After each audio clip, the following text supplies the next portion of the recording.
സുഹൃത്തുക്കളെ, ഈ പോലീസുകാരൻ്റെ ഒരു ധിക്കാരം കണ്ടില്ലേ? ഏതോ പിൻവാതിൽ നിയമനത്തിലൂടെ ജോലി കിട്ടിയ ഒരു പോലീസുകാരനാണെന്ന് തോന്നുന്നു.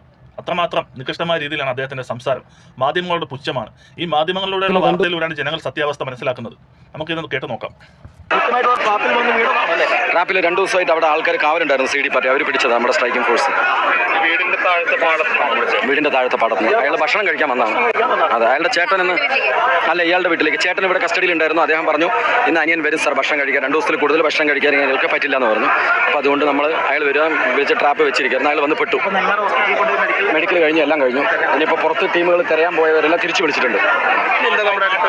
മാട്ടായി ഭാഗത്തുനിന്നല്ല, അത് അയാളാണ്, അതവിടെ നിന്നാണ് ഇങ്ങോട്ട് വന്നത്. ഇനി ചോദിക്കണം ഞങ്ങൾ. അപ്പോൾ നാളെ മീഡിയ ബ്രീഫിംഗ് ഒക്കെ SP സാർ ചെയ്യും കേട്ടോ. ഇല്ല, ചോദിക്കാൻ അവിടെ സമ്മതിക്കുന്നത്. ഇന്നിപ്പോൾ ഒരു ഈ പൊതുമുതൽ നശിപ്പിച്ചൊരു കേസെടുക്കും. അതിൽ കുറേ എണ്ണത്തിന് ജയിലായി.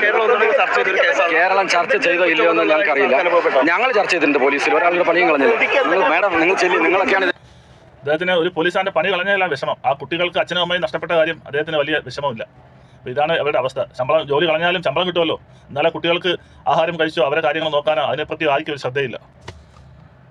ഇതിന് പ്രധാന കാരണക്കാരി ഞാൻ നിങ്ങൾ ആരെയും വിളിച്ച് പറഞ്ഞത്, നിങ്ങൾ ആരെയും അറിയാം. ഞങ്ങൾ പ്രതിയോട് സംസാരിച്ചിട്ടേ ഇല്ല. ഭക്ഷണം കഴിച്ചോ ചോദിച്ചു, കഴിച്ചിട്ടില്ല എന്ന് പറഞ്ഞു. ഇത്ര ദിവസം എവിടെയാണെന്ന് ചോദിച്ചു, മലയിലായിരുന്നു പറഞ്ഞു. അവന് ചോദിക്കാൻ പോകുന്നുള്ളൂ, അയാൾക്ക് ഭക്ഷണം വാങ്ങിച്ചിട്ടില്ല. സ്ഥിതി അത്ര വഷളൊന്നുമില്ല. ആകെ 25 പേര് വെച്ച് ഞങ്ങളിപ്പോൾ എന്ത് ചെയ്യണം, ഞങ്ങളത് മാനേജ് ചെയ്തോളൂ. അതായത് നിങ്ങളെ വലയിലാക്കി കേസിൽ അന്വേഷണ ഉദ്യോഗസ്ഥൻ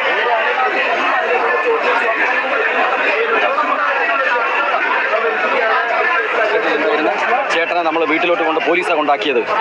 അയാൾ വരുമെന്ന് നമുക്കറിയാം. ചേട്ടൻ പറഞ്ഞു സാർ ഒന്ന് വൈകുന്നേരം എന്തായാലും അവൻ ഭക്ഷണം കഴിക്കാൻ വരുന്നുള്ളതുകൊണ്ട് നമ്മൾ പോലീസാണ് ചേട്ടനെ തറവാട്ട് വീട്ടിൽ കൊണ്ടാക്കിയത്. പക്ഷേ അയാൾ തറവാട്ട് വീട്ടിലേക്ക് വരുന്നതിന് പകരം അയാളുടെ വീട്ടിലേക്കാണ് വന്നത്. അപ്പോൾ ആൾറെഡി പോലീസുകാർ അവിടെ ഉണ്ടായിരുന്നു പാടത്ത്.